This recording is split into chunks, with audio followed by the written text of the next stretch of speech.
It's football and other F words. Hey. Hey. Hey there. Hey. We got Ross behind the glass. Got Stoney Keeley across from me. We're back. Guess what we're going to do? What are we going to Let do? me try to do this. We're going to probably nerd out today. It's going to be a big-time nerd episode. We don't have a game to break down. Yeah, I mean, okay, let's talk about it. The line has gone down to 5.5 since I told everybody to take 7.5 yesterday. Yeah. Because I told everybody no Davis Mills has been factored into the 7.5. Yeah. And everybody said I was crazy, but now you could have had yourself 2 extra points if you'd have listened to cover 2. Well, you're an odds maker now. I am. I mean, I think I made that line move. I'm going to tell you what, though. The Davis Mills, the backup quarterback, it's a trap. Yep. That dude can sling it. I mean, he can sling that slung. He can But sling that slung. Where's Coach Wills tonight? Yeah. Shout out Coach Wills. I mean, he can sling it. I just feel really different about this Tennessee Titans team. Yeah. Like, I think they're going to win 3 or 4 games, and it's not going to be that big of a deal in the terms of, like, draft position or anything because there's, like, they still suck. But I think that it's going to happen for Cam Ward and this team. I feel like they're so determined. Jeffrey Simmons back at practice today. Yeah. Calvin Ridley's been practicing for 2 days. Arden Key is back. Yeah. And he says these are my favorite 2 months. Yeah.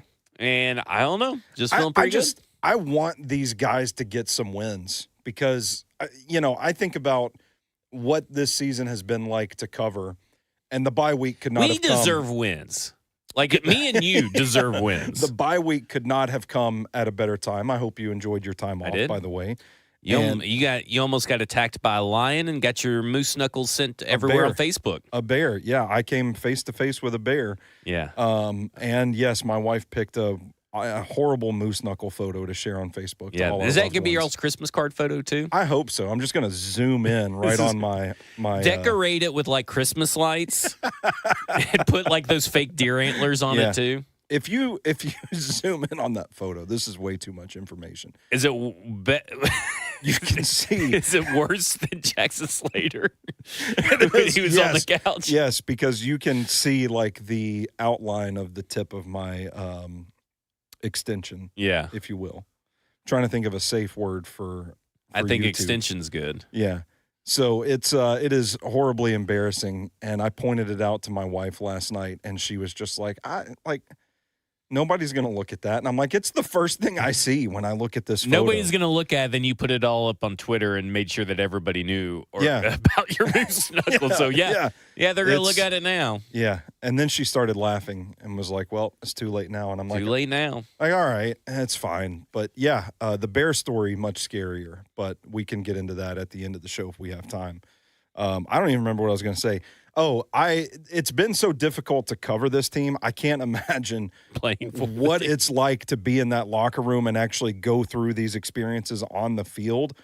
And I still root for this team. Like, this is still the team that I love, that I cheer on, that I watch every Sunday. And I just, I feel for these players guys like Jeffrey Simmons that has been through it for a few seasons now. Yeah. I want these young guys to start learning how to win, to start building that foundation, that culture for the future.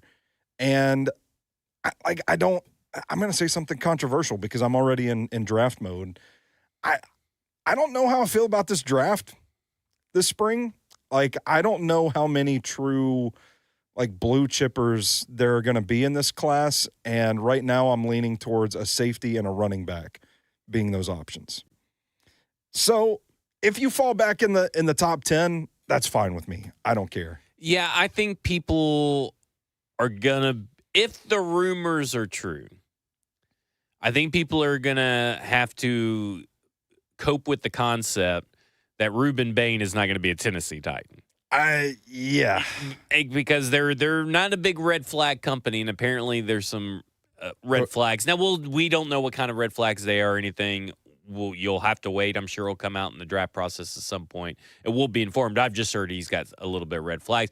You've noticed on tape that there may be a little bit of concentration issue, I guess you could say. That's a nice way of putting it. Yeah, the end result, whether there are questions of effort or conditioning, the end result is that I don't feel like he consistently finishes plays at a rate that you would like someone who is worthy of the number 1 overall pick to finish plays. Yeah, I think that you can find just the quality as a player because you're not drafting a safety and you're likely not drafting a running back. If they do in the top 10, Yeah, it'll be fun. It'll just be fun for Twitter. I wonder if maybe you could switch Caleb Downs to corner. Maybe, or maybe you just put him out inside linebacker next to Cedric Gray and you could ship Cody Barton on out of here. Yeah, and then you're drafting a linebacker in the top 10. Yeah. So it's hard to win with that. Yeah. But I agree with you. I think most analysts have been kind of down on this even heading into they thought the quarterback class was going to be better. It's not better, but they kind of knew that the best draft to have draft picks was 2027. Yeah. And I think that's what it's shaping up to be regardless. So to me, I'm not going to I understand that everybody's like, well, if you get the first overall pick, just trade it. Okay, well, someone has to want to trade up with you. And listen, Bill Barnwell put out a bunch of teams that may be in the market for a quarterback. So, but then those quarterbacks get cut. Like, let's say Kyler Murray gets cut. Well, some team is going to say, well, now I don't have to draft a quarterback in the top 3. Yeah. Now I don't have to trade up. I'll take Kyler Murray. Yeah, and that team will end up firing their coach, GM, and all that because Kyler Murray sucks. But, yeah. But you're right. And I think there's another part of the equation, too, is we're late into the season at this point. And I do think Mendoza and Simpson are the best of the bunch, but are they so undeniably good that you're going to mortgage the future to trade up to get to one of those guys? I'm not convinced that's the case just because they're a quarterback. Okay, the Jets and Saints. Yeah. Okay, Shuck has looked fine. Yeah. Maybe, and they drafted him in the second round, high second round. Yeah. Maybe they end up saying that by the end of the year, they don't need one. So why would you trade up to 1? Let's say they're number 2 is what I'm saying. Yeah. So why would you trade up to 1 when you could just trade up to 2? I don't know. Because it's going to be cheaper to trade up to 2 than trade up to 1. So it's just your chances are increased, but I don't think this draft class, and I don't necessarily think the way the draft is shaping up anyway, I don't know, being that you don't need a quarterback, I don't know if you can necessarily guarantee a trade back. It's not, you can't hit your strategy to that. Yeah. Because, it's not just about you needing a quarterback or not. You obviously do not. But Mendoza, what is Mendoza's, when people really start diving into the tape? Because everybody's getting their information from draft analysts who haven't really studied the tape to this point. Yeah. So when you really start getting into the tape and getting into the scheme and watching, Fernando Mendoza and how Curt Cignetti helps Fernando Mendoza, because there's a lot of people who really like Curtis Rourke, right? How much of that is going to happen? Yeah. With Ty Simpson, I think more people watch Alabama on a regular basis, and because you can probably knock out a couple different prospects at the same time. Yeah. And he is more pro-ready. But I've seen a lot of people are kind of like, well, starts maybe don't matter anymore and blah, blah, blah. Well, that's just making excuses so you can get Ty Simpson love out there. Yeah, for sure. We can't turn around last year and say starts matter, or the last few years say starts matter, and then now starts don't matter because it's Ty Simpson, and I like Ty Simpson.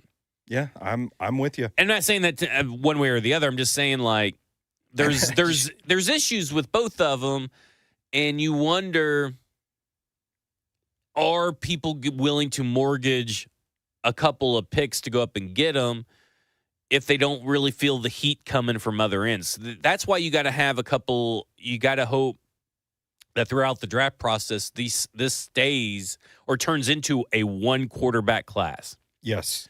If it's a 2 or 3 quarterback class for whatever reason, it turns in there's a third mystery man that starts shooting up the ranks. Well, some people have Dante Moore in the conversation. Yeah. And I'm like, what are y'all gleaning from the 6 plays a game he has where he's actually playing quarterback? And he's also, probably going back to college. But there's that North Dakota kid that we don't. I can't remember his name. But I know there's a couple of people that have him pretty high. But you need a third quarter. You don't want a third quarterback to show up. You really want Fernando Mendoza. No shame to him. No shade to him. But you really want to root against Fernando Mendoza. You don't want to be a Mendoza fan. I saw someone in here say, we need to start being Mendoza's biggest cheerleaders. No. You should be rooting against – you need to root against either Ty Simpson or Mendoza, and I would say let's root against Mendoza. Yeah, because I think Simpson already has the pro-ready pedigree. Yeah. So it's like if he can start stringing together some performances. And you want to root for Mendoza to look absolutely dreadful in big moments, and Ty Simpson to win the national championship. Yes, exactly. That's what you want, because then your pick becomes way more valuable if you are the number one overall pick. Yeah. Because if it's a one quarterback class, it's way better than a two quarterback class. And with each quarterback that's added, it lessens your chances of finding someone to really be desperate enough to trade up. And even outside of the quarterback position, like we saw the Jags trade up last year for Travis Hunter. Like where's the Travis Hunter in this draft class? Right. Like you were talking about a draft where Caleb Downs would be the one. Yeah, like Caleb Downs, a safety, Jeremiah Love, a running back. I'm just starting on Arvell Reese because I know there was some conversation There's about a him. lot of going, Arvell Reese lovers. The conversation early on in the season was that he wasn't a lock for this class, that he might go back for 2027. I've only watched one game, so I want to withhold judgment, but against Purdue anyway, it didn't look like a first overall kind of pick to me. It looked like a guy that needs some work. Like I'm having trouble buying that hype right now. And I don't think Bain is going to be – somebody's going to trade up for Bain. There's not an offensive tackle in this class. I don't know who the cornerback is going to be. Like, there's not a lot of options for teams that are going to want to get into the top five. I think you're going to have a lot of teams that want to trade back more so than trade up. Yes, I agree.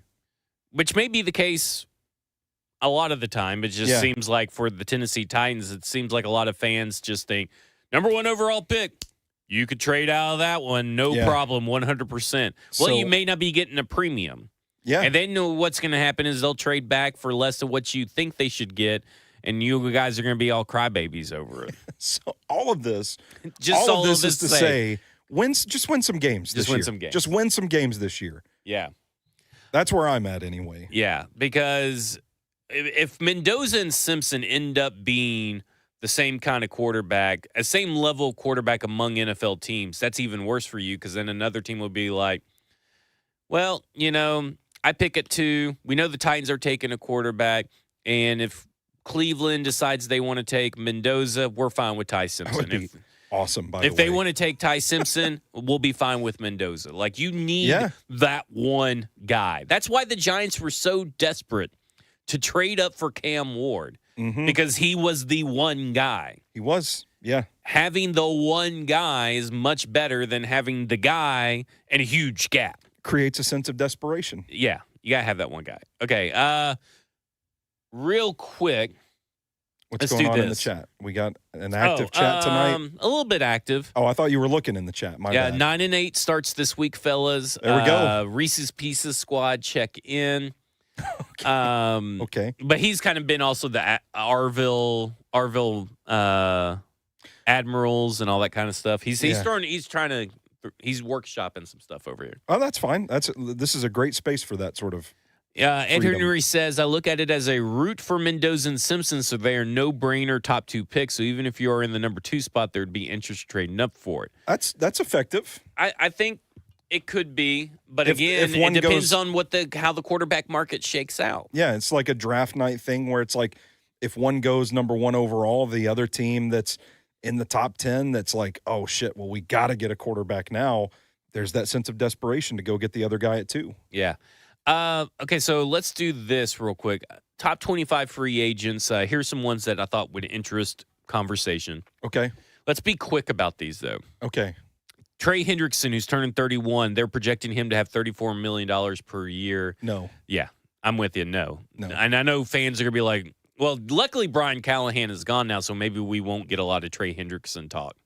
Maybe. Yeah, I don't know. But, I mean, he's old. Not the right time to invest $34 million in a 31-year-old edge rusher who's having injury issues right now. Nope.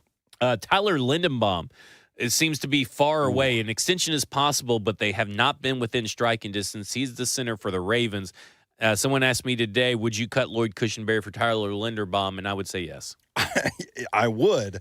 but you have Lloyd Cushenberry, and I think that makes Tyler Linderbaum at his price tag a luxury. And I don't know if they're in a position to be worrying about luxuries right now. And I will say a lot of people have put me onto this, and I go back and watch a little bit of tape. Tyler or Lloyd looks to be starting to get better. Yeah. And I think this bye week coming at a good time should maybe see some improvement from him. Yeah. So I'm more of, let's stick with Cloyd Lushenberry.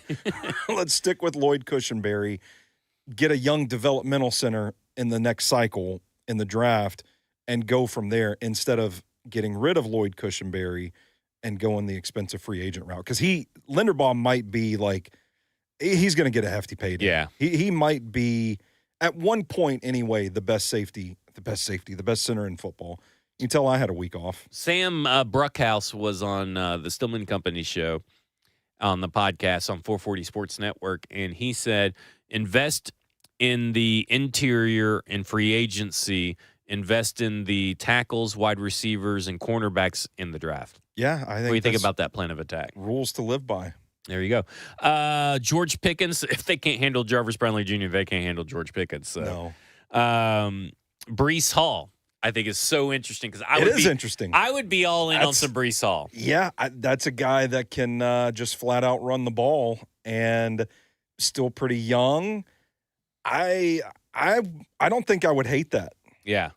I think I'd be okay with Breece Hall. I would be in on some Breece Hall. I would definitely be on Breece Hall at a $12 million a year price tag over Alec Pierce and a $20 million price tag because I'm just not. Alec Pierce is white Gabe Davis. I'm not the biggest Pierce fan. I'm a fan of his role in that Colts offense, but I mean the guy has had several years to show us he's more than what the perception of him is. And he's never taken that next step. Like, he is a great deep threat, can get behind the defense, and make a big play. Cam Ward's not a big deep threat thrower. Yeah. You know what I'm saying? Like when people talk about – remember people wanted Gabe Davis here. Yes. And then now where's Gabe Davis after he left the Bills, which was the best that Gabe Davis has ever looked? I don't even know where he is now. Alec Pierce would be great with Josh Allen, who can throw that deep ball with ease, and he can go underneath it. Because that's what he's shown to do. He hasn't shown to do anything in the short and middle of the field. Yeah. And he's not a big contested catch guy. He's a sub 50% contested catch guy. And I don't think his yards per reception are going to be sustainable in every offense. To me, he's not a plug-and-play wide receiver in every scheme. He's not scheme transcendent. And if I'm spending, I know $20 million is different than $40 million, which wide receiver ones are getting. But if I'm still spending $20 million a year and I'm putting him in this offense, he's got to be the wide receiver one and got to be able to do everything he can do because you already got a wide receiver two. You already got a deep threat in Chimere DK. And so what you need is an elite playmaker, so spend that $20 million a year somewhere else. I would just stay away from Alec Pierce if I'm a Tennessee Titans. I agree. Completely. I'm with you. Like, I don't want anybody eating into Chimere DK snaps right now because he is emerging as a promising young player for this Titans offense. And to me, signing Alec Pierce is signing him for a role similar to Chimere DK. Yeah. And I just don't want that. I don't want that. And Take that somewhere else. We don't know who's going to be the head coach here. Maybe that changes my mind, and maybe I'm a little too focused on how the Titans look right now. But I'm just looking at Elikai Manor, looking at Chimere DK, looking at some of the wide receivers in this draft. Why do you need to spend $20 million on a guy with a high bust potential in most schemes? Yeah, you don't. You're not going to have Shane Steichen creating conflict unless you hire him. Drying up plays unless you hire him. Yeah. Trade for Shane Steichen when you get the number 1 overall pick. Jeff Simmons for Shane Steichen. There you go. So I think that's my deal with Alec Pierce. Travis Jones is interesting, defensive tackle, and John Franklin Myers, defensive lineman. Yeah. You're paying $6.5 million for SJD. Maybe you get one of those guys for $8 or $10 million and upgrade over SJD, but I would still be like, that seems so far down the list in terms of spending money. Yeah. But it's something to kind of put in the radar because it's just going to be Sweat, unless he gets traded in the offseason, and Jeff Simmons. Mm-hmm. They should still consider bringing back SJD, by the way. And James Lynch. And James Lynch. At edge, Jalen Phillips, Boye Mafe, Odafe Owe, and Kwity Paye, who are all guys. Jalen Phillips, let's say, maybe kind of Josh Sweat-esque where he gets $20 million a year, but these other three are probably in your Draymond Jones per year ranges. Yeah. And I would take any of those other three. I would take them all. I mean, not all at once, but I would take at least one or two of those guys on that list. I like Mafe quite a bit. I know he's cooled off a little in Seattle, but that's a guy that should be relatively cheap. And they're all under 27 or under at the start of the season next year. He's still a young player that has some room to grow, and man, he's got some pass rush chops. Yeah. I would say I'm saying yes to Boye Mafe. I would say both. Like if you got Kwity Paye, and Kwity Paye, Well, if you got either of those guys I named, plus a premier draft pick in the draft, plus Jalen Harrell is your edge 3 and Femi Oladejo is your edge 4. That's a pretty good edge group. I mean, if you could keep Jihad Ward too, so suddenly you've rebuilt the room. Well, and that's the point, because I look at this cornerback class that's in free agency. Alante Taylor, Jalen Watson, who played for the Kansas City Chiefs with Mike Bergonzi. Name to watch. He's long too. Yep. And Greg Newsome and Rick Woolen. I like Newsome, but doesn't he? He's more of a scheme-specific guy. If I recall correctly. He's not a zone guy. He's a man guy. Yeah, I couldn't remember. I was going to say he's a zone guy, not a man guy. I may have that backwards, but it's one of the two. Like, he's not very scheme versatile. Yeah. But just saying, that's an easy way to rebuild the room. And last year, the high-end corners got $18 million per year or less. Yeah. This year, maybe it's the same. And again, the rebuild can happen quick. It really comes down to Cam Ward, but the rebuild with free agency could happen even quicker and still let Cam Ward learn on the fly and grow within an offense while still being competitive. I would be surprised if there's not serious interest in Jalen Watson. I would be surprised too. Just the easy connection to make. Easy connection. All right, here's my next thing I really want to get through real quick. Okay. I looked at every owner currently now. Oh, this is spicy. Okay, not just the Carly Ursay, George McCaskey, their new owners in 2025. I used their previous ownership group and everything. Yeah. I didn't use the Packers. I should have probably gone through the team president, but, I just screw it. And then I didn't use Art Rooney II, because a bunch of theirs, he inherited Mike Tomlin already, and they have not fired Mike Tomlin. So, but as far as coaches that had made new hires, not including the ones they inherited, but made new hires, Amy Adams Strunk has a pretty good hit rate for good hires. Ooh, don't say that too loud. I just want to say, and that's not even including her pushing Matt LaFleur onto Mike Vrabel. She pushed Matt LaFleur? That's what I've heard through the grapevine, is that she fell in love with Matt LaFleur. So she's a ball knower then. Well, maybe she's a lucky ball knower. Maybe he was just good looking. I don't know. He is good looking. He's great looking. Matt LaFleur could talk me into some crazy shit. But I look at it and I go, she's only made 3 coaching hires, one of them being Brian Callahan being terrible. But that's only 33.3% bad hire rate, which is tied for the 8th lowest. That's tied with Robert Kraft. Ziggy Wilf is better. He's only had 1 bad hire out of 4. Where would you put Brad Childress on that? Because he's above 500, and that was my cutoff. I thought he was a good coach.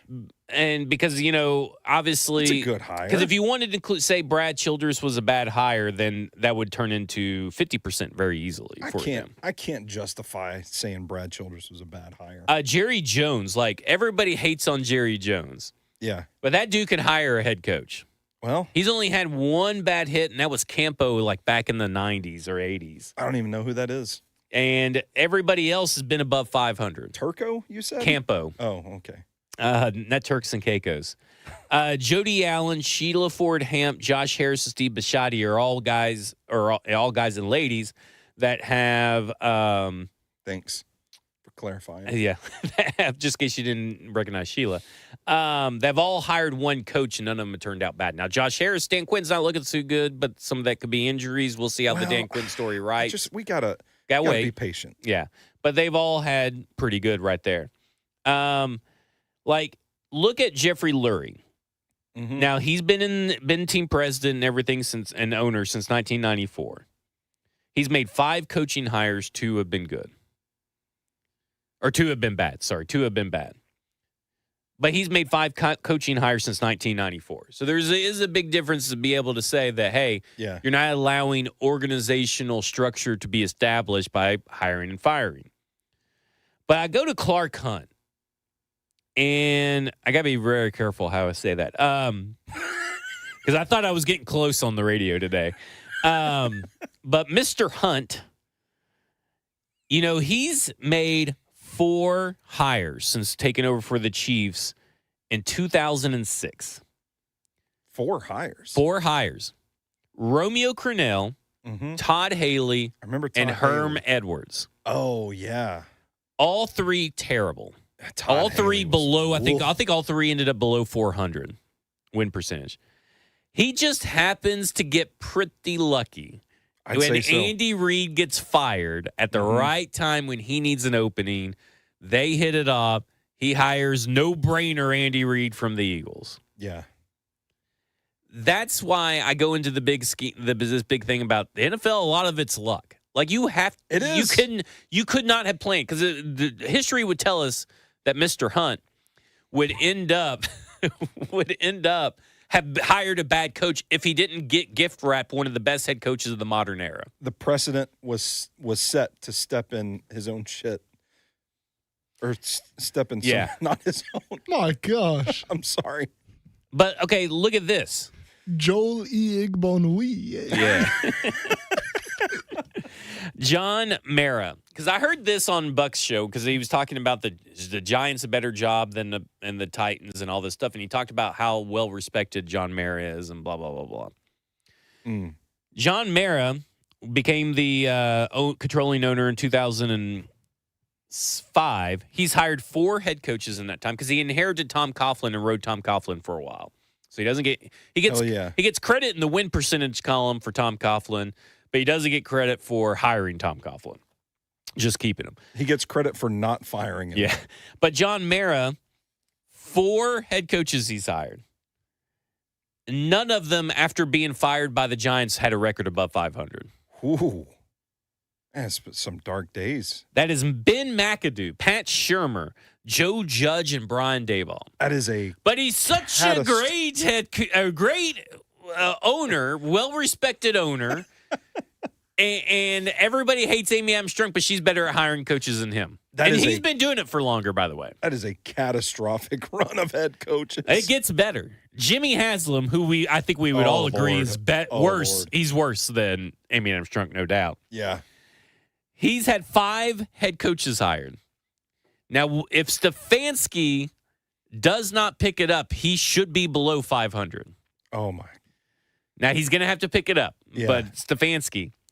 So that would mean that the 5 that he's projecting out, the 5 that he's hired, won't have finished up above 500. Man, So that would be Chudzinski, Oh, yeah. Rod Chudzinski, Mike Pettin, Hugh Jackson, Freddie Kitchens, and Kevin Stefanski. Oh, Stefanski really, really pulling that group up.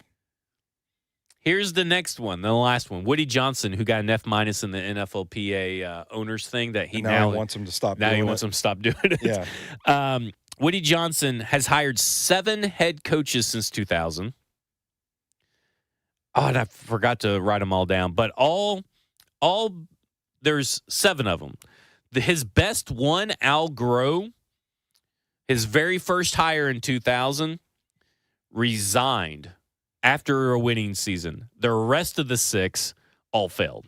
So None of them were above 500 at the end of their tenure. Al Groh was a time traveler. Yeah, so that knew where this was going to go. Yeah, So he's well, like, I'm out. that was the thing is like a lot of players start complaining about Al Groh, including Kevin Mawai and Vinny Testaverde of the Jets back in the day. Complained about him because he ran practices too hard, and then they petered out towards the end. They started off hot, petered out towards the end because he ran practices too hard. So he asked Bill Parcells to let him resign so he could take the Princeton football job. There you go. So that tells you how bad the Jets are if Yeah. you'd rather go play Princeton football. Yeah. All this to say, Someone said Herm Edwards was a good hire. He was below 500 when he left the Chiefs, so he was not a good hire. And he was below 500 with the Jets as well. So, I think he was with the Jets. He had that. Yeah, he was with the Jets, but he had that press conference. Yeah, so I mean, below everybody was laughing at. Yeah, if you're below 500, which means that you have more losses than you have wins, you're not a good hire.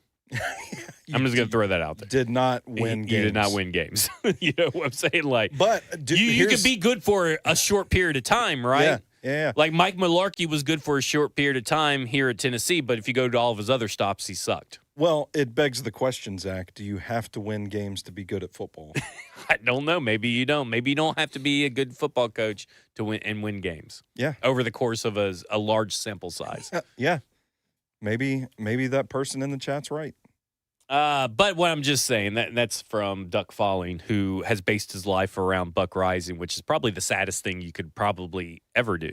Duck's having fun, though. Yeah, he is having fun, but it is a little weird. And just, ignore that part. It's no big deal. I expect a Mac Ryan's coming up soon. But, like, again, you look at that, like Jed York. He's 50%. He's had two bad hires, Jim Thomasula and Chip Kelly. His good hires were Jim Harbaugh and Kyle Shanahan. Mm-hmm. So, like, what I'm saying is it's a kind of just proves that's a crapshoot. And it doesn't matter if you're a bad owner or a good owner. It's that if you at least have shown the ability to hire good coaches and identify good coaches in the past, you're likely to keep doing it. So don't give up on Amy Adams-Strunk. Yeah, that is great information. Great information to pass along. That is kind of going against a popular narrative right now that Amy Adams-Strunk is not good. Yeah. I think there's also something interesting about this conversation that kind of points to something we talked about a few weeks ago, is like how much of this is luck. And I think that is one of the sources of frustration among football fans in general, not just Titans fans, but it's like so much of this is out of the control of everybody involved in it that you want something or somebody to point to manifest accountability, and you can't always do it. Sometimes it's just a bad stroke of luck. And there you go. I think there you have it. Speaking of bad luck, Texans have bad luck because they're playing the Titans this weekend, a resurgent Titans. And I'm calling fresh it now. Fresh off the bye. Fresh off the bye.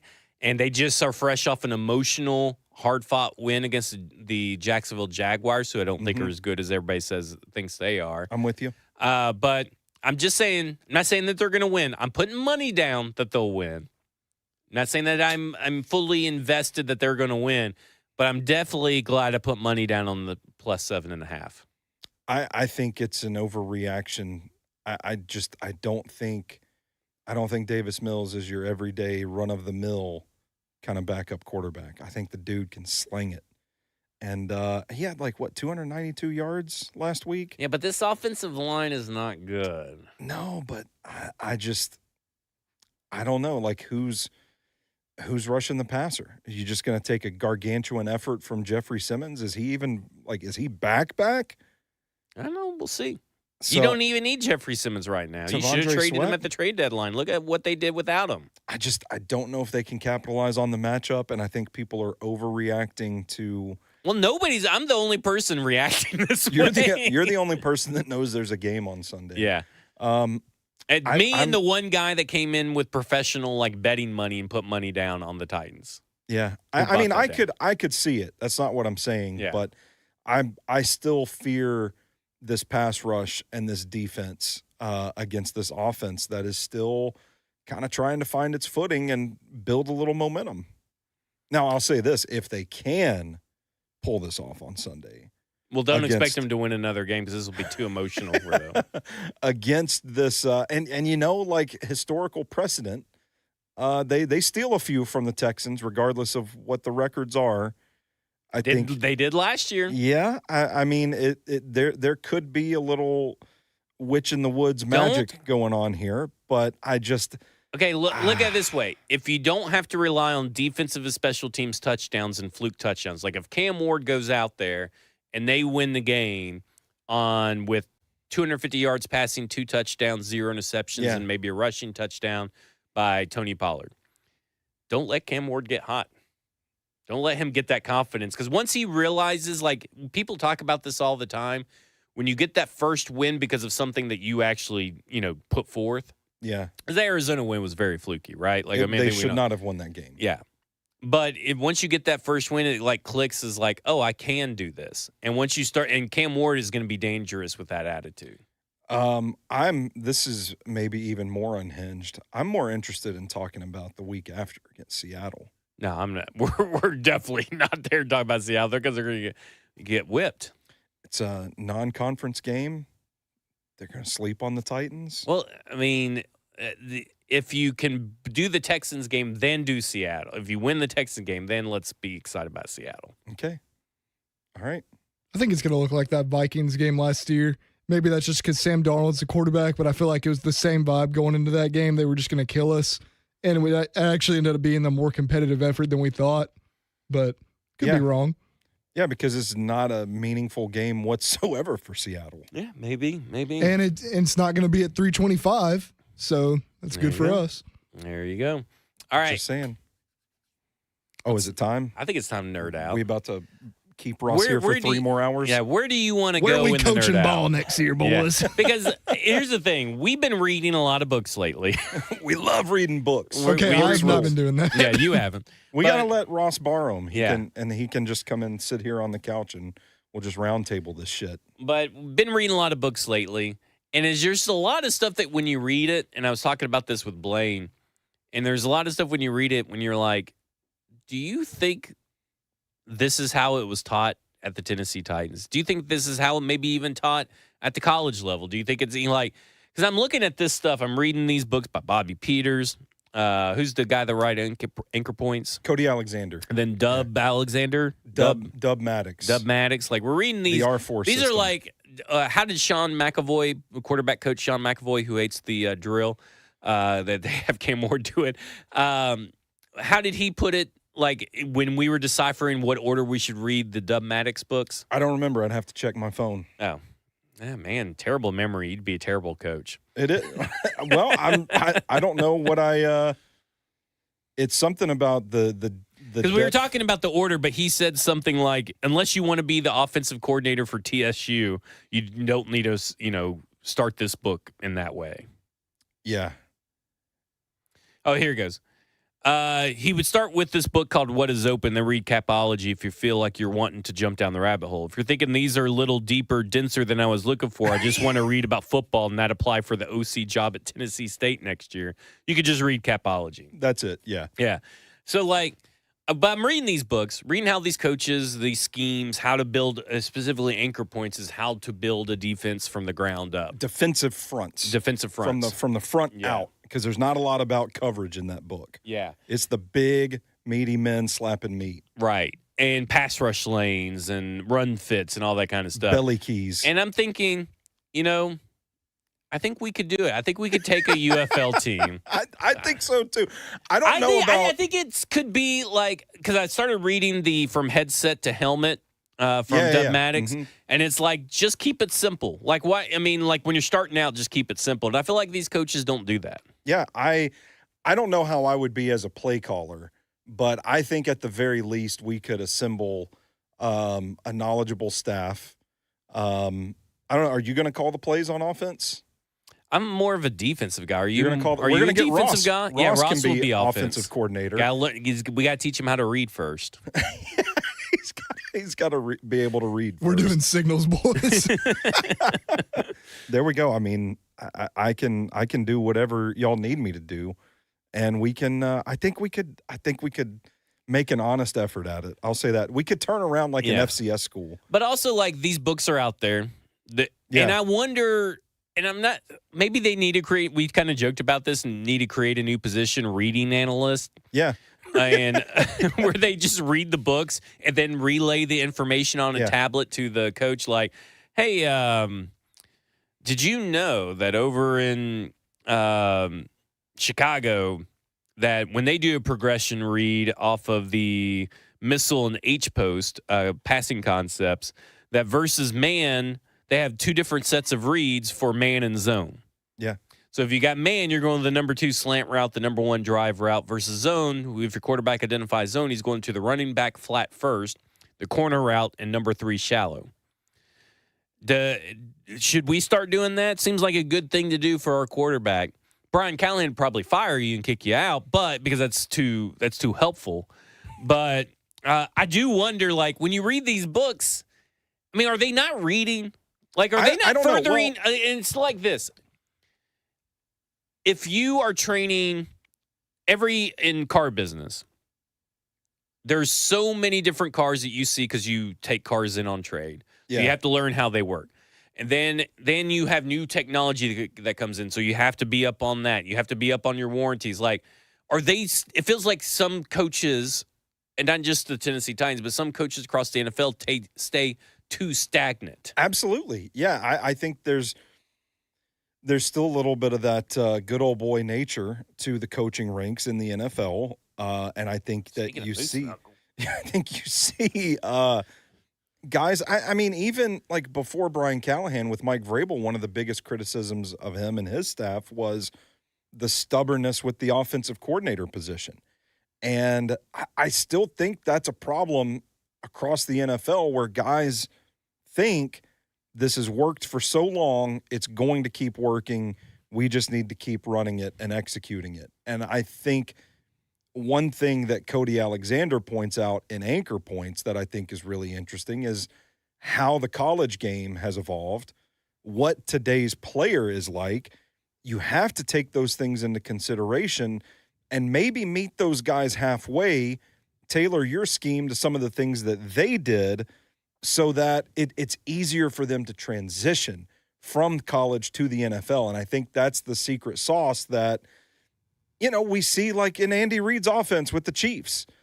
Like there's a little bit of that freestyle creative element. There's some spread elements, that sort of stuff. They allow the players to put in plays and design plays, and they practice them and try them and do them. So it's both implementing systems and schemes that the players are already used to running, but also connecting with today's player by fostering an open, communicative environment. That is fluidity. And I think there's a lot of rigidity across other staffs in the NFL. And I think specifically we've seen some rigidity here in Nashville for years. And not just this current regime, but the previous regime. You can really go back to Mike Mularkey a little bit. Ken Wisenhunt. And all of that. Shit. Like, yeah. Someone's joking about Iowa's been the same since 1999. You could almost say that every iteration of the Titans is the same. The Iowa of the NFL. Yeah, I completely agree with that. And I think that's where the question becomes, like, would it not be valuable for NFL teams to have someone on staff that's like keeping an eye on trends and keeping an eye on like what the opponents are doing and just kind of keeping an eye on football, reading, watching, all of that stuff, and just kind of saying, hey, here's what's happening. Maybe you can get ahead of it by adapting. It's not even like don't build your entire offense to be the air raid or something like that, but like maybe you can introduce these concepts that are more frequently run at the college level that guys are familiar with. Sprinkle a little bit of these into what you're doing, just like that. Well, I think what Cody Alexander says is so spot on, and it's so simple. Yes. In how what I'm about to say is that you can't believe, and you may have heard this somewhere else, but you can't believe that you haven't heard it before, right? Like it hasn't stuck with you. Is that offenses are trying to create an attack space. Yes. And defenses are trying to restrict that space and attack less space. Yes. So restricting space on the defense, you're trying to spread them out or create opportunities in space on offense. And to do that, you have to use the full length of the field. To do that, you have to get your running backs involved, your tight ends involved. Your offensive line has to hold up. Your quarterback has to be able to make full field reads and throws at every level. Yeah. And your receivers have to understand how far deep they run their routes. Your defensive backs and all of them have to know how to push people, where to create passing lanes, how to attack the gaps and the run fits between the offensive line. Yes. And if you're not utilizing that simple rule, whether you're a defensive coordinator or offensive coordinator, and really, I think where some of these coaches fall flat is that they're not self-scouting. At the same time, they're scouting the opponent. Yeah. Because they see that the opponent does, I'm sure that they thought, for whatever stupid reason, that they saw something on tape that, hey, Wildcat will work against this Chargers team. Yeah. But they didn't self-scout.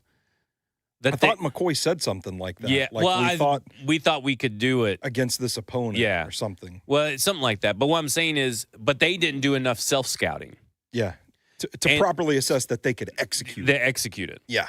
And I think that's the difference between an excellent coordinator or excellent head coach, depending on your role in the organization, and guys who aren't that good or maybe are average. And I think he also puts this, and this really just hit me home right here. Running the same system as someone else doesn't mean success. Yeah. And I think that means you need to start putting your own spin on it. Okay, if you want to be the Detroit Lions of the last few years, you need to put your spin on it. You can't just be the Detroit Lions of the last few years because you may not have Jahmyr Gibbs, David Montgomery, Amon-Ra St. Brown, Dalton Kincaid, not Dalton Kincaid, Sam Laporta, and that offensive line, and Jared Goff. You may not have those pieces. So you can't be the carbon copy of that. And I think you've kind of seen that with his adaptation of that system with Caleb Williams. Yeah. I don't think that is not the exact same Detroit Lions offense. A lot of similarities, but it's built around Cam Ward's strengths. And I think what you saw here in Tennessee and what you've seen through the Mike Vrabel era, the Ken Whisenhunt, all these guys, like Ken Whisenhunt, Zach Mettenberger's Phillip Rivers. Let's just pass the ball around a lot because that worked with Phillip Rivers, that worked in Arizona with Carson Palmer and Kurt Warner and Anquan Bolden and Larry Fitzgerald. Hey, let's do it because we got Zach Mettenberger and Antonio Andrews and Dexter McCluster. look at what Dion Lewis did in New England. Yeah. We got to run him. We got to run him here. It's like, okay, we don't have Derrick Henry out here anymore. Let's keep running, all these guys out here that aren't as good as Derrick Henry. We don't have A.J. Brown. So let's Nick Westbrook-Akine with his 400 yards. Like, we don't. Sure, we have Will Levis. Let's try to be Joe Burrow and Jamar Chase and bring those things over. Or the Traylon Burks and Jamar Chase is a fun thing. Or let's maybe he's trying to be the Detroit Lions with Matt Stafford or the Broncos with Peyton Manning. Yeah. You don't have that talent. No. And so when you're trying to run a carbon copy version of that with pieces that don't fit, it's not going to work. And I think that I think that's kind of what doomed Jeff Fisher too, is that he was trying to be like Steve McNair, Eddie George, and sure, he had some really great players in between that could do some of it, but you didn't have your Derek Mason and your Billy Volek at certain times. Like you didn't have a Frank Wycheck. You didn't have the defensive pieces sometimes. You got to start adapting, and I think that's where that Andy Reid coaching tree mixed results as head coaches, but you could always rely that they were at least going to have they were coming with a game plan that actually adapted to the players. I think you could say that about the Shanahan-McVay trees too, that they actually adapt to the players even when someone goes out with injury. Who might you be talking about from the Andy Reid tree? I mean, I'm just saying, man. Do we want to since this is the same conversation, I want to bring Ross in because we had a really good let's do that talking point when we were talking about this, like the teaching aspect of this as well. It's because we've talked about like the rigidity, the system works, let's run it, and we'll see the results if we just execute it. But there's a component of that is teaching it and understanding the why. And with, like we saw, I go back to the play to talk about this through a Titans lens, I just go back to the play where like Dylan Radins and Peter Skoronski are both pulling and they run into each other because they don't know who's supposed to be pulling. Miscommunication there. We've heard Mike McCoy, we've heard Brian Callahan at the podium talk about like miscues and stuff like that, and I think it raises an interesting question about the material being taught and the teaching aspect of coaching. And we were kind of sitting here talking about the why, understanding the why. And I asked Ross, because Ross played wide receiver for the Cleveland Browns, if I'm not mistaken. Yes. But like the perspective of understanding why a certain concept and route works against certain coverages. So, Ross, I'll let you take it from here, but like the why, understanding why you're doing a certain thing, how can that help you if you're a wide receiver, for instance? Well, the first thing I brought up is like, I think if you aren't understanding the why, then you are assuming the route tree is a paper route tree, meaning however the route looks on paper, however coach draws it up in the playbook or on the board, whatever, that's how you're running it no matter what. So say I got a crosser and it's just a kind of a line, we're aiming for 20 opposite hash and it's just kind of a line. Well, if I'm a receiver, I'm probably just going to run that the same way every single time. Mm-hmm. You can't run a crosser the same way against man as you would in zone. And man, you got to climb, kind of stair step and whatnot. I think when you just give people assignments at receiver without explaining the why, you kind of get into that rigidity at the position. And it doesn't allow you to correct on the fly, which that I was saying too, that comes with time, obviously. Like veterans will be better at it than rookies. But a lot of these guys are adjusting their routes mid-play because they're seeing the defense mid-play, because a lot of these teams obviously disguise pre-snap and shift. Yeah. So if I'm seeing stuff changing mid-play and I know the why behind the route, the why behind the play, I can probably adjust based off of that, as opposed to if I did not know, I would just run what has been called, how I've been taught to run it that one way and just assume it's going to work because that's what coach is calling. So like one of the examples I said too was like you mentioned, like showing something pre-snap. If you think it's cover 3, but then post-snap, it turns to cover 2 and you're talking about running a seam route. How'd you explain it, Ross? So like say, like if you just drew up a seam on the paper, say you were like the hash was your landmark or whatever, say you're on the left hash. If you just draw a seam in the playbook, it's just going to look like a straight, like a go from the slot. That's what a seam is essentially. If you were shown cover 3 pre-snap, that would be right if they were in that, because that's the unoccupied part of the cover 3 defense.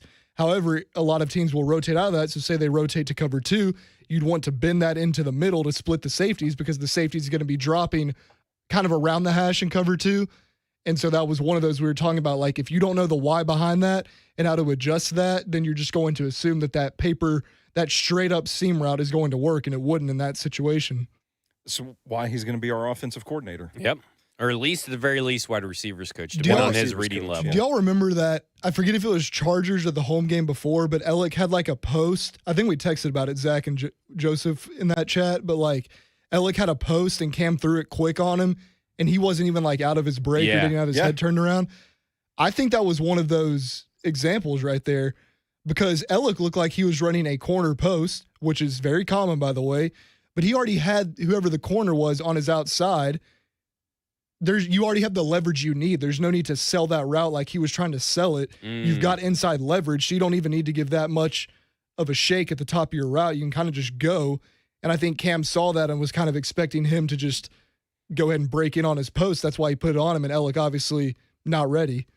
So it kind of provides evidence of a theory that we've had that the Titans offense has appeared too rigid at times. And I think it is fair to raise those questions about, are players being taught the why? And it could just be like there was some coded language in there, like the veterans are better at this. Maybe these are young players this year. Like maybe there could just be some inexperience here. But I think it's at least fair to look at the tape and say, I wonder if the teaching aspect, if the why is coming through to these players. And the conclusion after we were talking about this is that I looked back at that, thinking about the Chiefs offense again, thinking about how understanding the why for a player allows a little bit of flexibility, which in turn can confuse a defense, keep it guessing. They don't know what they're doing. We hear Travis Kelce all the time talk about yeah, I saw the linebacker do this, so I just ran the other way. It wasn't called. We just played that way. But understanding the why. It helps build football instincts in real time. Football instincts. It gives the unit a little flexibility, and it allows for a little creativity as well. And I think that's something that is a key component of that Kansas City Chiefs offense, why we've seen it be so successful for so long under Andy Reid. And they're constantly adapting, evolving to the new players they draft or the new players they bring in. They're like, hey, here's, we know what we all kind of like. We'll have some outliers, right? They talk about the long arms and the length and height and all that kind of stuff that they like in players, but there's always exceptions to the rule. Yeah. So they're adaptable, they're flexible in that rule, because if they see a good player, you're going to draft that player. Yeah. And so I look at it and I go, well, they get all kinds of different wide receivers, and then wide receivers get injured because they for whatever reason held on to Mecole Hardman for 50 years, and he's made of paper mache. So he'd go down. They'd have to bring in Marquez Valdez-Scantling off the street. Taekwon Thornton. And Taekwon Thornton and stuff. They bring in all these guys, and then they find ways to use them and find the ways to adapt to them. And their offense has struggled in years, but it's always been championship caliber. Yeah. And everybody always wants to ride off the Chiefs. Oh, well, Patrick Mahomes has looked worse. I mean. And they game plan well. They game plan well. If you can tap into that with a guy like Matt Nagy. Don't get the people excited. I'm just saying, don't you think it would be a nice little change of pace from the last 20 some odd years of Titans football? Well, would you like to hear?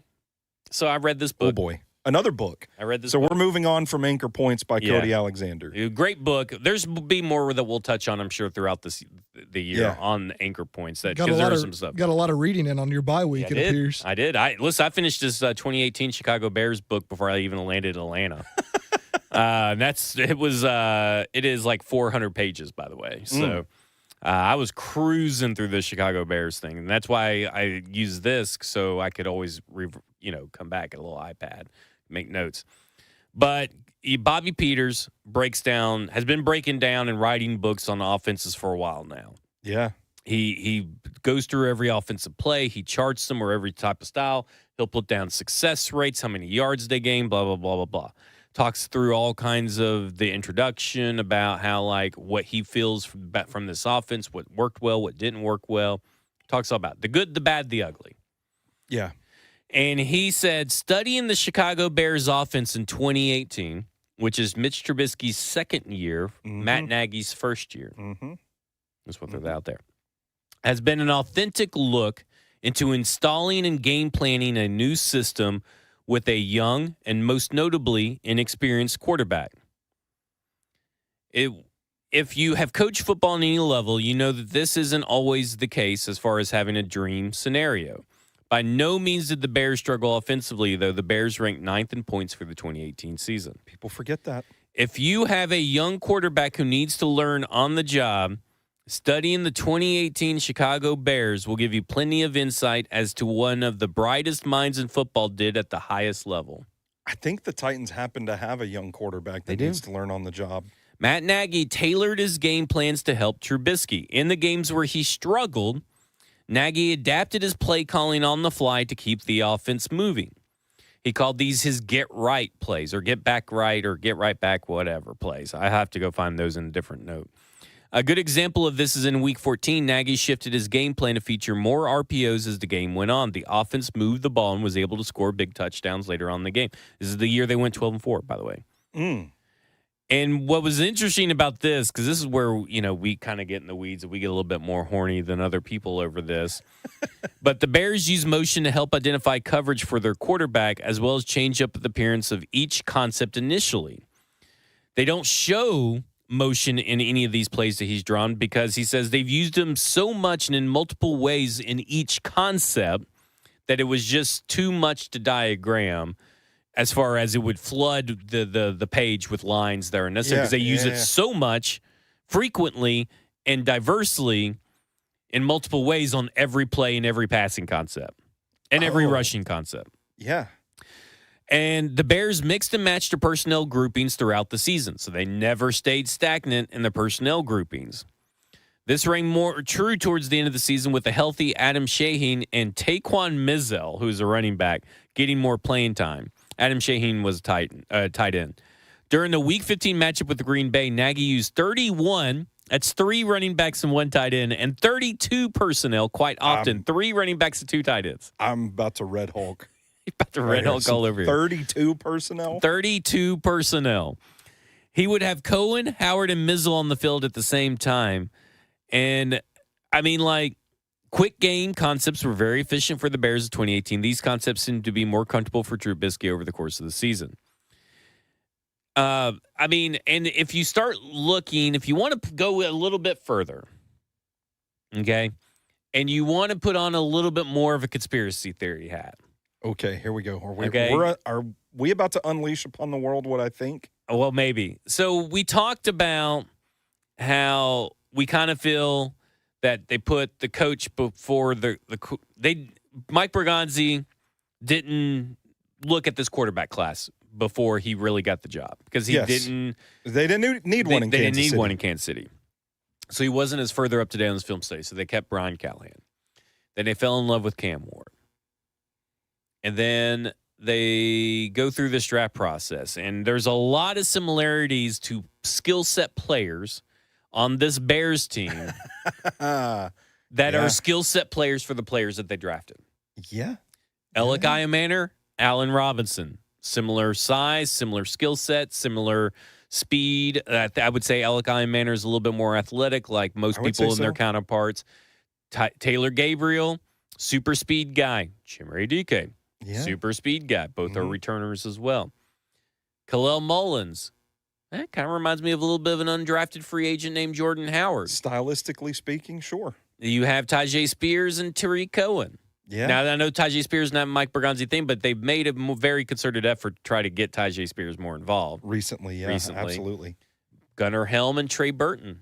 I mean, there's just a lot of similarities here where I'm just thinking these are all good players that any coach may want, and I'm sure that the coaching staff here was excited, but maybe this was built with something else in mind. My little conspiracy theory, just saying. Yeah. Well, it lines up. It makes sense. It is a plausible theory. There's just so much to break down in here, and I guess to me is that Matt Nagy, in almost every one of the passing play concepts, Matt Nagy gave their reads and progressions based on what you saw post snap. So your read. Post snap and we alluded to it earlier with the man and zone had 2 different sets of reads.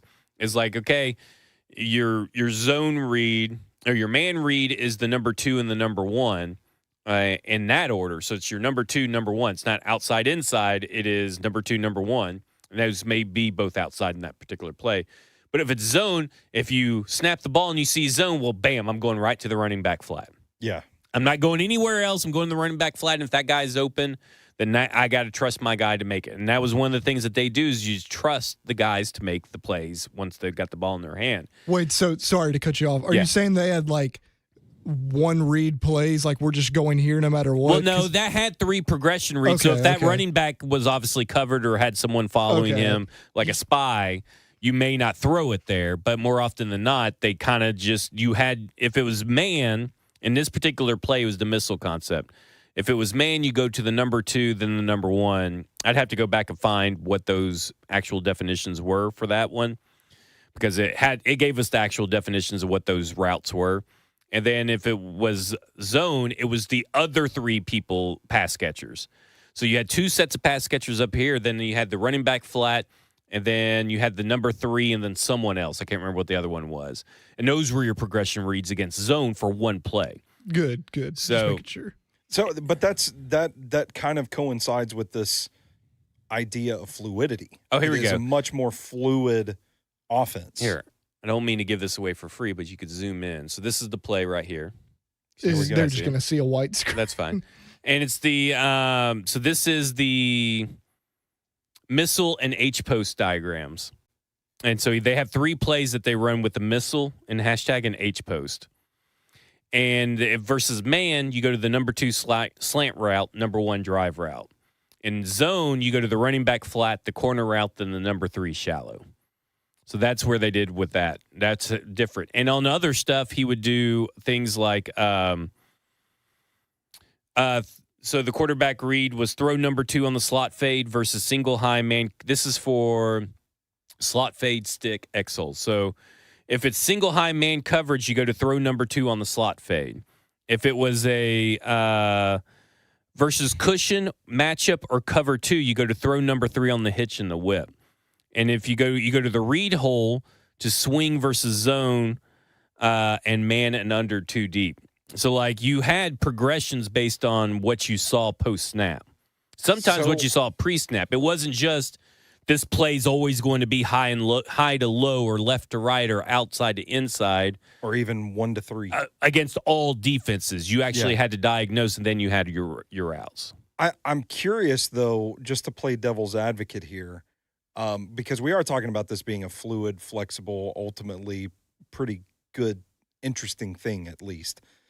But does it kind of... Dan Moore Jr. is Charles Leno Jr. Ooh, how about that? Like that. 2 juniors.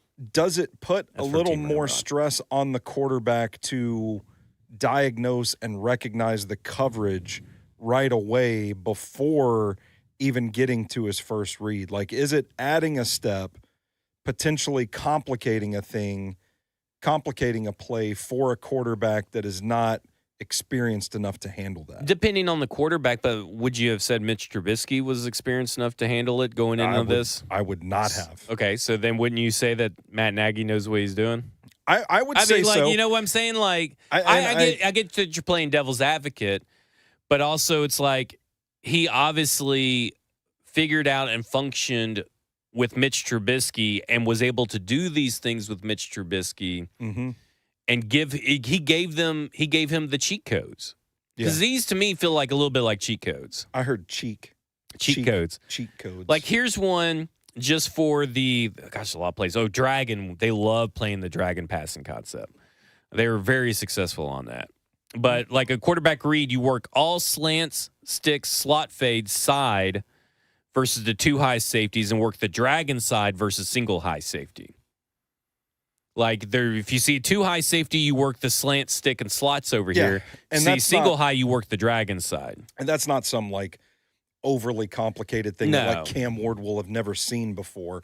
And we generally talk about the mental makeup of Cam Ward as his biggest strength. So it's like he does probably have the capacity to run something like this. I like how I'm just talking here tonight like, well, they might as well have already hired Matt Nagy. I mean, they pretty much already have, isn't in my mind. And you know, the other thing is, and maybe this is a personnel issue with Rand Carthon because he drafted Tony Pollard and Tajay Spears, and I think they're the same kind of running back. I do too. In terms do of too. style, size, and all that kind of stuff, there's no change of pace really there. Yeah.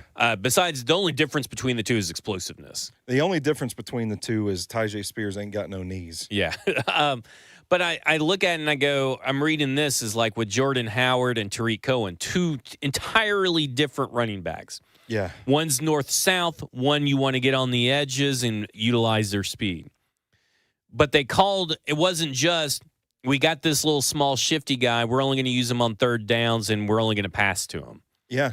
And we're only going to get him on the outside. They called designed runs and plays and everything to make Tariq Cohen be, if needed, a 3-down running back. Yeah. And they did the same with Jordan Howard, who could catch the ball. They called different plays, different run concepts that were suited for his north-south run style, but also let you know, hey, we can still pass the ball to this guy, and he can still be dangerous when he gets the ball on the outside. And so that to me tells me you can have 2 different run concepts, but to still have 2 3-down running backs. And I really like the idea of putting both backs on the field at the same time because of the stylistic differences. It kind of clouds the read for the defense because they don't necessarily know which run they're going to get. They could get either one.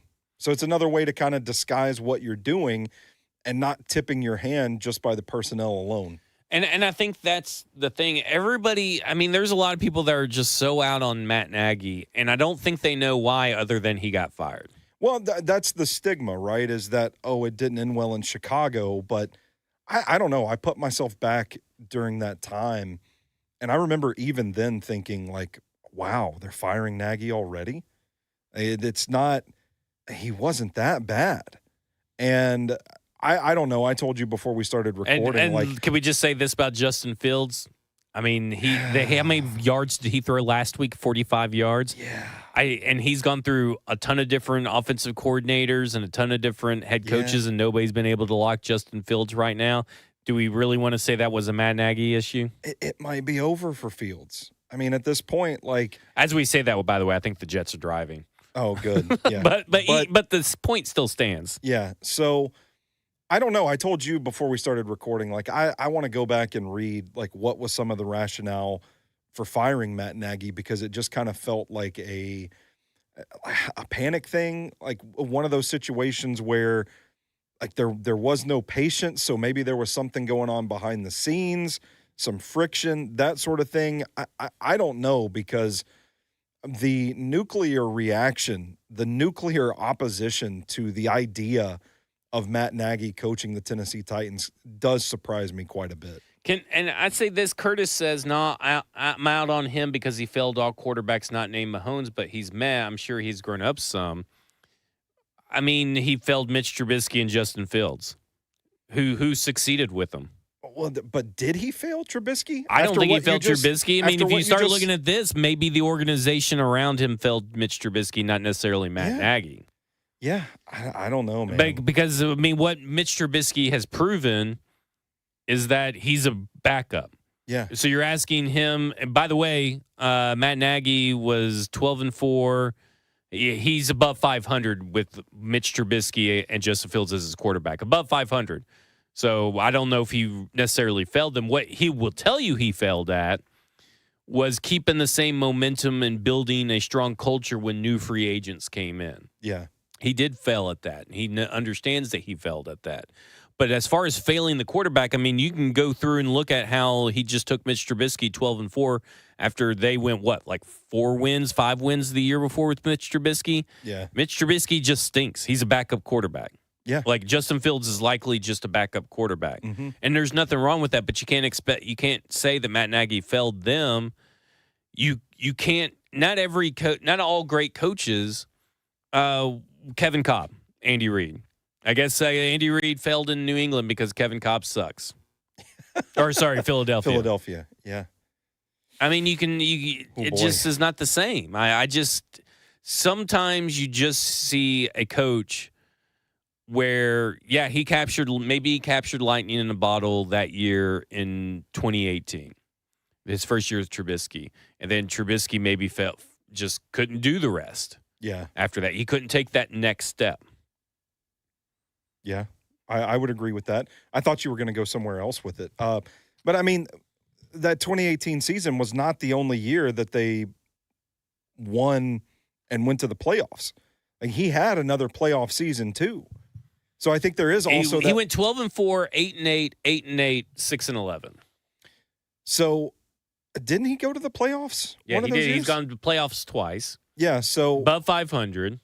So, like, I think there's also the perception out there that he was a one-year wonder, but like those teams were competitive. And a couple weeks ago, we read the draft classes that Chicago had those years. Like, that's impressive.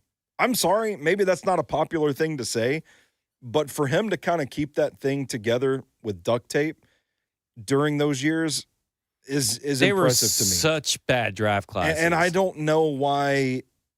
Again, I still don't understand his firing to begin with. The fact that it happened is a sort of stigma in and of itself that I don't think people can reconcile with. So he carries it as baggage. But I don't know how valid that belief is. Let's go to this part. The year that they went to the playoffs, Mitch Trubisky was 6-3 before I believe he got injured, and then Nick Foles was 2-5, but he was 6-3, 67% completion percentage, 16 touchdowns. That's a 5.4% touchdown rate, and 8 interceptions.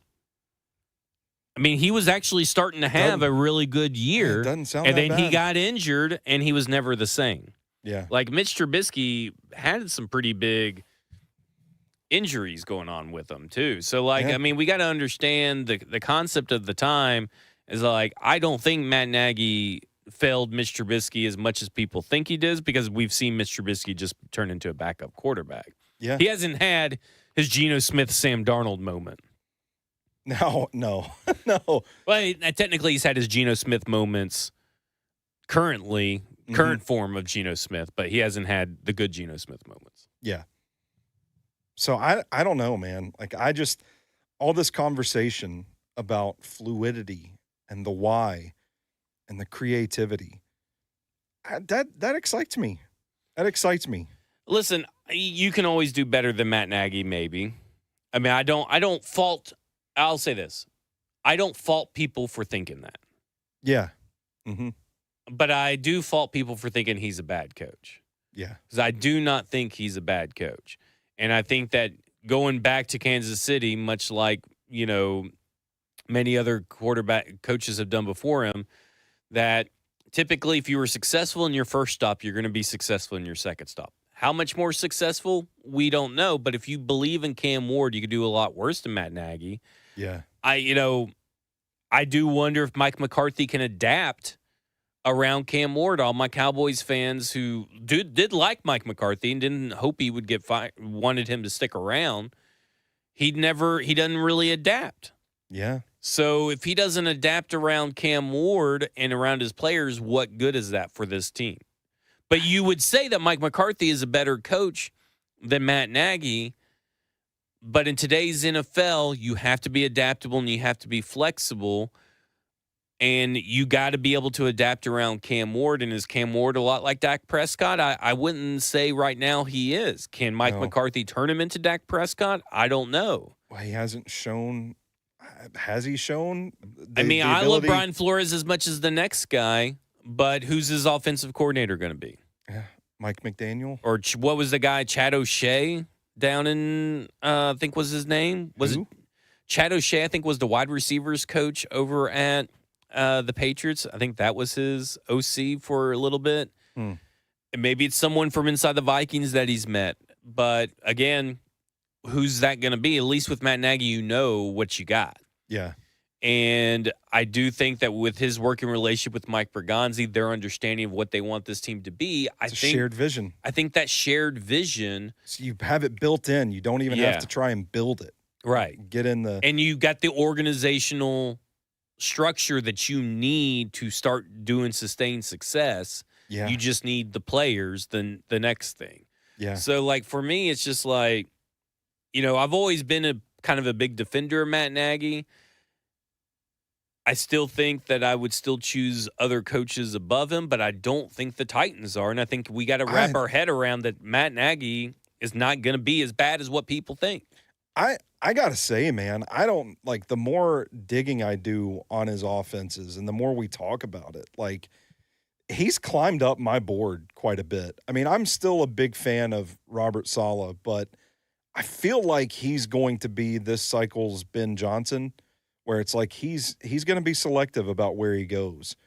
And I don't know, man. Like we start digging into Arthur Smith. Ooh, Jarvis Brentley Jr. just German suplex Stephon Diggs, but it's for a penalty. Well, those penalties, he's got that dog in him. Yep. We got no places for dogs around here. Yeah, I still want Jarvis Brentley Jr. Who cares about a foul? Yeah. But like, I mean, we still got players getting fouls now, and Yeah. and they're worse than Jarvis Brentley Jr. So what does it matter? but if they want experience, like Arthur Smith, are we getting excited about the prospects of him? Like leveraging personnel. He's also shown that we don't know what kind of quarterback he can develop. He's never had to develop one. Yeah. So I mean, you can say Desmond Ridder, but he was a third-round pick. I mean, give me a fucking break on trying to tell a guy to develop a third-round pick. yeah, I just don't know like who else out there is going to inspire the confidence. Brian Daboll, Although I don't think anybody's going to want Brian Daboll. I mean, I'd love him as an OC. You get what I'm saying? But I just think he's that. yeah. So, Like, I mean, because that's the thing. Who out there has at least shown some experience developing a quarterback? yeah.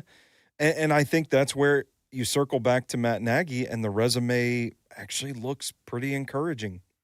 Yeah, So, I would say, listen, and someone posted up something from Bears Reddit and stuff, and like I said, you can find a lot of stuff on Reddit all day long. man, But Reddit also, sucks. Bengals fans were all sad that Brian Callahan left. Yeah. Yeah. I I mean, It's they're when you're. I don't know. I'm not in the Bears fan ecosystem yeah. because we were kind of talking. We really need to wrap it up with this, but I'm not in the Bears fan ecosystem.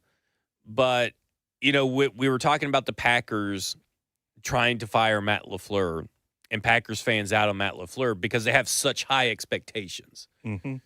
and or high standards where they think they should be achieving. I think Bears fans and the Bears franchise has that to them. They just have been unsuccessful with some of the head coaches. And I think at a certain point, you look at a guy like Matt Nagy, who got saddled with about 4 or 5 bad draft or 3 bad draft classes and tried to make things work. And with a general manager, they end up getting fired too. And I think at that point, it's just like it's his first time. It's Ryan Grigson's first time. That's a kind of a recipe for disaster. We kind of saw it with Rand Carthon and that. And I think Matt Nagy did better than what Brian Callahan did with his situation. So I look at it and I go, you got to be careful about how fans view it because there are going to be fans that would, tell you that Ryan Tannehill sucked the whole time he was here on Reddit. There are fans on Twitter now, and you could find it on Reddit too, I'm sure, that are saying, well, should the Titans be starting Will Levis next season? Yeah, but there is some good stuff you can find on Reddit. We just got to be careful about what we take as fact and what we take as fiction. And when you're in the muck and the mire and you're in the midst of a 6-10 losing season, nobody's happy. Yeah. And they're going to forget about all the good, right? Like you're going to forget about, like sometimes people could tend to do that with Vrabel. Vrabel was probably the best head coach this Tennessee Titans team has ever had. And then there will be people who say that he sucks the whole time he was here. But no, there was some really good stuff that he did and all that kind of stuff. There was also some bad. And I think with Matt Nagy, it's probably a little bit of that. And it's also part of the same kind of Vrabel. Like, I think that when you get that second chance, it's not as bad as what people think. And I think Matt Nagy, I don't know. I kind of think Matt Nagy would be a good hire for this team. There's a lot more that we'll get into with Matt Nagy probably once the actual offseason ends and we actually start talking about coaching candidates. But I just wanted to give you a little taste. Let me tell you something. There's a lot of notes here. We're spending all this time talking about Matt Nagy only for them to go and, like, I don't know. Well, to be fair, I tried to find Mike McCarthy books. Bobby Peters doesn't have any Mike McCarthy books. I'm trying to find other candidates. This was just the first one I found. They're going to hire Doug Peterson. Yeah. That one would be that's what people Doug Peterson is what people think Matt Nagy is, I think. Ooh, okay. I like that. Yeah, because I'm not a big Doug Peterson fan. I'm not a big Doug Peterson Jacksonville fan. Yeah. He did some good stuff in Philadelphia, but he lost the locker room fairly quickly too. Yeah, and that's interesting. Yeah. So yeah, I think like if you want to talk about a guy from the Andy Reid tree, I would not be excited about it. It'd be Doug Peterson for me. What about Steve Spagnuolo? He's not coming here. He's going to the Giants. I'm interested to see what happens if he gets another crack at a head coaching gig. We'll see. I've heard that he's you don't want him from people. Yeah. Yeah. Like, I mean, he may be deserving, but like for this team where it's at right now, you probably don't want him. Okay. There you go. Anything else we forgot to hit on? No, I don't think so. Almost fought a bear in Gatlinburg. Yep. That's it. looked up. It was maybe 10 feet away from me. Literally, like, I'm here, the bear, you are the bear. And I just, like, calmly turned to my wife, and I was like, don't take off running, but we got to get out of here. And the bear was like, oh, shit, that's Stoney Keeley. Yeah. So what we did, we started walking back towards the brewery, found the weakest person we could find out front, put them in between us and the bear so that my wife could pull out her phone and start filming the incident. Yeah, I like it. I like it. But it was pretty jarring. You know how your brain does things sometimes where it's like, Yeah. this doesn't make sense. It took me a second to realize that's a big ass fucking bear. Yep. And if it wanted to, it could have eaten me. Well, speaking of bears, Split me Matt wide Nagy. open. Split you wide open. You don't know what those bears What kind of can bear do? was it? I didn't get a good look at I it. just didn't know because he's splitting you wide open. Let's. I think that's it. Let's end on that. What else did you have? I don't think I had anything. I was kind of thinking if I had anything. Did we even talk about the Texans game? Yeah, we did. Okay, I don't remember. Yeah, we I'm did because we hungry. had such a good discussion after that. I got some corn chowder waiting on me at home. Ooh, I will split you wide open. I'm about to demolish it. Stick my face in the pot. I had a triple, Dave's triple from Wendy's on the way home. That sounds good. My was stomach's good. growling. All I had was a few spoonfuls of peanut butter for lunch. All right, that will do it for us. This has been Football and Other F Words, and you have just been effed.